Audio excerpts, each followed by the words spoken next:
বিসমিল্লাহির রহমানির রহিম। ছোট্ট একটা নতুন ভিডিও সুমিস ইউনিক রেসিপিতে হাজির হয়ে গেলাম। নোয়াখালীর খুবই মজাদার একটা পিঠা, খোলা জালি পিঠা। এই খোলা জালি পিঠা হয়তো আগে বানাতে পারতাম না, আর এখনো যে পারফেক্ট ভাবে পারি তাও, তবে খুব মজার পিঠা বলে বারবারই চেষ্টা করি, চেষ্টার কোনো ত্রুটি রাখি না। আলহামদুলিল্লাহ আজকের পিঠাগুলা প্রতিদিনের চেয়ে একটু ভালো হয়েছে এবং পাতলাও হয়েছে। তবে মাটির চুলার মতো, যেহেতু আমার এই বাসাটায় গ্যাসের একটু সমস্যা ছিল, তবে নিচে এনে আবারও রান্না বান্না শুরু করলাম, তো সেটি ভিডিওটি শুরু করে দিছি। আশা করি ভালো লাগবে। ভুল ত্রুটি নিয়েও যারা আমার এই সুমিস ইউনিক রেসিপি চ্যানেলটিতে আছেন, তেল মশলা কম দিয়ে রেসিপিগুলো শেয়ার করব ইনশাআল্লাহ। খুব মজার পিঠার আয়োজন, খুব সহজে খোলা জালি পিঠা বানানো।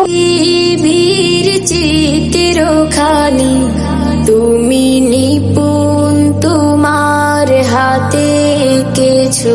আসসালামু আলাইকুম। সুমিস ইউনিক রেসিপিতে ছোট্ট একটা ভিডিও নিয়ে হাজির হয়ে গেলাম। নোয়াখালীর খুব মজার পিঠা, খোলা জালি পিঠা। আর এই খোলা জালি পিঠা বানানোর জন্য খেতে মন চাইলেও পারি না, তবে আমার চেয়ে এখন আমার বাচ্চাদের বেশি পছন্দের এই পিঠাটা। যখন আমার মা এবং বোনেরা আসতো তখন কিন্তু ওরা এই বানিয়ে খাওয়াতো, আর এখন যেহেতু আমি ঢাকাতে চলে আসি, এখন আর ওই রকম নোয়াখালী থেকে কেউ আসা হয় না, আর তাদের হাতে এই পিঠাটা বানিয়ে মজার গরুর মাংস হোক, আলু ভাজি হোক, দুধ চা হোক, কিছুতেই খাওয়া হয়। আমি বারবারই চেষ্টা করি, আমার পিঠাগুলা এইভাবে আমার হাতে হয় না। তো আমি এই তো চাউলের গুঁড়া, এই পিঠা কিন্তু মূলত চাউলের গুঁড়ি ছাড়া হয় না। পোলাও চাল বলেন বা যেভাবে বলেন, চাউলের গুঁড়িয়ে বলে দিলাম শুরুতে। আমি পরিমাণ মতো চাউলের গুঁড়ি আর একটু লবণ দিয়ে কুসুম গরম পানি, যেটা আপনি হাতে রাখতে পারবেন বা ধরতে পারবেন, এইভাবে এছে গরম যদি সিদ্ধ পানি দেন বা গরম পানি দেন, তাহলে আটাটা কিন্তু সিদ্ধ হয়ে যাবে। আর চুলায় খোলার মধ্যে দিলে এটা উঠাতে খুবই কষ্ট হবে, যেহেতু মাটির চুলায় এটা বানানো হয়। মাটির চুলায় এই খোলা, এখন কিন্তু পাইপে নাও এই পিঠা বানিয়ে খাওয়া যায়, তবে মা খোলার মতো এই পিঠাটা যেমন মজা লাগে, মচমচা হয়,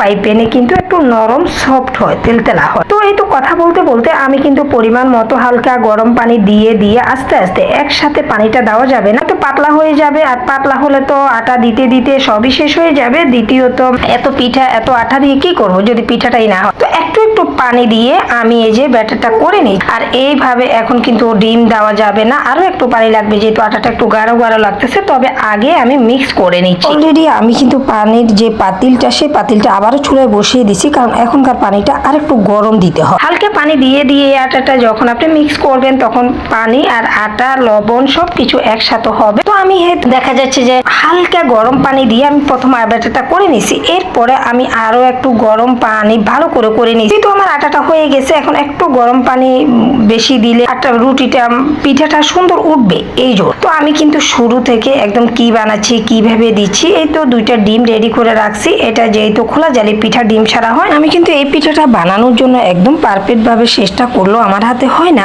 আর এই পিঠাটা মূলত মাটির চুলায় খুব সুন্দর হয়, মচমচা হয়। মাটির চুলায় লাড়কি দিয়ে যে চুলাগুলা জ্বালানো হয়, আর এই পিঠাগুলা হতেও ভালো লাগে, একদম হাত দিয়ে টেনে টেনে উঠানো যায়। আর আমরা যখন গ্যাসের চুলায় বানাই তখন একটু লেগে লেগে যায়, আবার অনেকের হাতে খুব সুন্দরও পারে তারা, তাদের জন্য হয়তো অনেকের ভালো লাগবে, আবার অনেকের ভালো লাগবে না। যারা পারে না আমার মতো, তাদের জন্য হয়তো কিছুটা সুবিধা হবে ভিডিওটি দেখে। যাদের ভালো লাগবে, যারা ফুল ভিডিওটি দেখছেন এবং আমার চেয়ে পারফেক্ট ভাবে পারবেন, তাদের কাছে হয়তো অন্যরকম লাগবে। ভুল ত্রুটি নিয়েও যারা আমার এই সুমিস ইউনিক রেসিপিতে ভিডিওগুলো দেখবেন, খোলা জালি পিঠার রেসিপি কিভাবে আয়োজন করছি সেটা দেখে নিন। পাইপেনে কিন্তু আপনি ডিম ছাড়াও দিতে পারবেন, শুধু একটু তেল ব্রাশ করে করে এই ব্যাটারটা এইভাবে দিয়ে নেবেন, খোলা জালির পিঠার মতোই হবে। তবে নোয়াখালীর যে ঐতিহ্য, যে খোলা জালির পিঠার মজা, সেটা পাওয়া যায়। অনেকবারই ট্রাই করছি, অনেকবারই চেষ্টায় আমি ব্যর্থ হয়ে গেছি।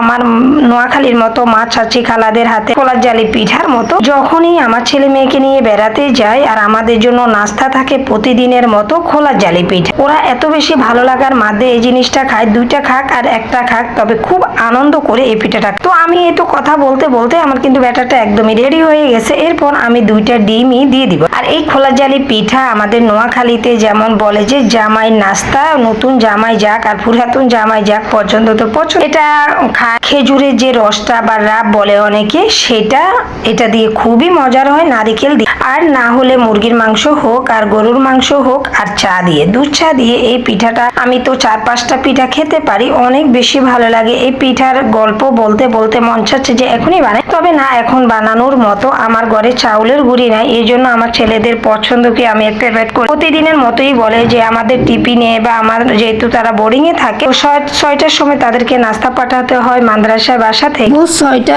এবং সন্ধ্যা 6টা এই দুইটা টাইমে তাদের জন্য নাস্তাটা ঘরে থেকে পাঠাতে হয়। আর বাইরের খাওয়া দাওয়া আসলে যেমন ভালো না তেমন অভ্যস্ত না, আর পেটও ওই রকম ভরে না ওদের যেটা কথা। তবে সন্ধ্যায় খোলা জালি পিঠাটা ওই রকম আমি এই গরমে রাখি না, সকাল ভোর 6টা হলে আমি একটু। আজকে কিন্তু একদমই সকাল, এখন আজকে যেহেতু শুক্রবার, আজকে 7টা 7:30টার ভিতরে আমি পিঠাটা বানাইতে চলে আসি। আর শুক্রবার আসা আমার খুব বেশি ভালো লাগে, কারণ আমার 3 ছেলে মেয়ে একসাথে আমরা নাস্তা করতে পারি, দুপুরে খাওয়াটা খেতে পারি। শুক্রবার বিকাল 5টায় কিন্তু তাদেরকে আবারও মাদ্রাসায় চলে যেতে হয়। আর প্রতি শুক্রবার যে আসতে পারে তাও ভালো লাগার মাঝে আনন্দ করে ছেলে মেয়েকে নিয়ে একসাথে সপ্তাহে একটা দিন যদি অন্তত পারি তাহলে এই পিঠাটা আমি রাখার চেষ্টা করি। তো প্রতি মাসে না, সব সময় না, যেহেতু এই চাউলের গুঁড়িগুলা পারফেক্ট না হলে পিঠাগুলা হয় না। গ্রাম থেকে দেওয়া আমার মা বা ভাবিরা বোনেরা দেওয়ার পরে আমি পিঠাগুলা বেশি বেশি বানাই বাচ্চাদেরকে।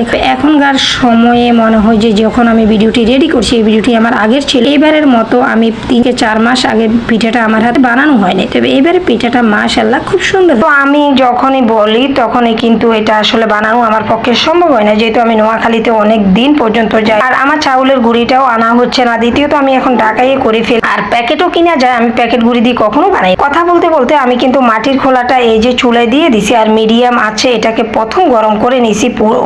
এরপরে আমি পিঠাটা দেওয়ার পরে হাই হিটে দিয়ে চুলাটা, এই পিঠার মূলত কারণ হলো যত চুলাটা সুন্দর জ্বলবে, একভাবে চলবে, তখনই কিন্তু পিঠাটা খুব সুন্দরভাবে উঠে যাবে। আর এই কিউলা রেডি করতে করতে আমি কিন্তু কি দিয়ে খাবো, মুরগির ঝোল আছে, একটু আলু দিয়ে রান্না করছি, ওইটা দিয়েও খাবো, আর নারিকেল চিনিও আছে। আর আমার চা না হলে তো আমার চলবেই না, এই পিঠা হোক আর না হোক আমার চা লাগবে। এরপর পরে কিন্তু আমি এই যে চুলাটা হাই হিটে দিয়ে গরম করে একটা ব্যাটার দিয়ে দিই। আর এই ব্যাটারটা আজকে আমি 2 রকম দেখাবো। একটা হলো আমার মা চাচিরা এইভাবে বানায়, আর বানানোতে পিঠাটা খুবই পাতলা হয়, মচমচা হয়, ভালো। তো আমি একটু চেষ্টা করে যাচ্ছি আপনাদের সাথে এই যে পিঠাটা এইভাবে দিই। আর একটা পিঠা আমি অন্যভাবে দেখাবো, তো দেখতে থাকুন কার কেমন লাগবে। নতুন চ্যানেল নতুন ভিডিওতে কোনো একটা অংশ ভালো লাগা লাইক দিয়ে ভিডিওটি দেখা, খোলা জালি পিঠার মজার আয়োজন দেখে নাও। শুরুতেই সরি বলে নিচ্ছি, কারণ ছোট একটা ভিডিও এখান থেকে স্কিপ হয়ে গেছে, যেটা আমি ভয়েসে এদিক সেদিক হয়ে গেছে। কথা বলতে বলতে আমি কিন্তু অনেকগুলো পিঠা বানিয়ে নিচ্ছি, আর একসাথে বানিয়ে নিচ্ছি। মাশাআল্লাহ খুব সুন্দরভাবে পিঠাগুলো উঠিয়ে যায়। ডিম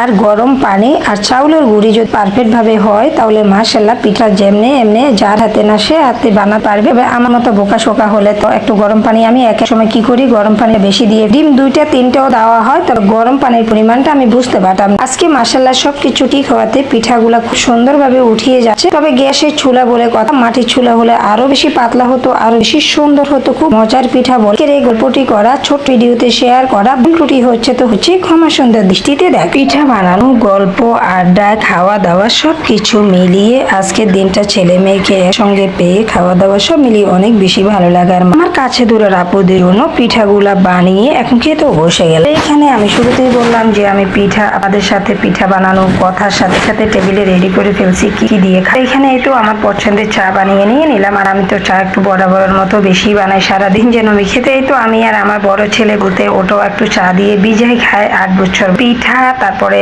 এই যে মুরগি মাংস দিয়ে আলু দিয়ে একটু ভুনা করছি, আর নারিকেল চিনি একটু আলু ভাজিও। এই পিঠার আয়োজন অনেক কিছুই থাকে, যে যেটা দিয়ে খায়, যার পছন্দ যেমন হয় তারা সেভাবে খেতে পছন্দ। শুরুতে আমি বসিয়ে গেলাম, আর এই পিঠার আয়োজন বানানো কার কাছে কেমন লাগলো, যারা যেভাবে দেখতে পছন্দ করে। আমার এই নতুন নতুন চ্যানেলে যারা এখনো ভিডিওটি দেখছেন, খোলার জালি পিঠা বানানো কিভাবে প্রসেসিং করলাম, কিভাবে বানিয়েলাম, আলহামদুলিল্লাহ আজকে তো আমার হাতে খুব সুন্দর হয়েছে। আর যারা পারেন না আমার মতো একটু বারবার চেষ্টা করবেন, ইনশাল্লাহ পেরে যাবেন। প্রথমে নারিকেল চিনি দিয়ে খেয়ে নিচ্ছি, এরপর এই পিঠা জাল দিয়ে যেমন ভালো লাগে সেটা দিয়েও খাবো। তো এই পর্যন্তই রাখলাম, ভিডিওটি বড় করব না, ছোট আকারে রাখা। আমার আপু ভাইয়াদের ভালো লাগা, ভুল ত্রুটি হচ্ছে তো হচ্ছে, ক্ষমা সুন্দর দৃষ্টিতে দেখা। যেভাবে আছেন ভালো থাকবেন, সুস্থ থাকবেন। আল্লাহ হাফেজ, আসসালামু আলাইকুম।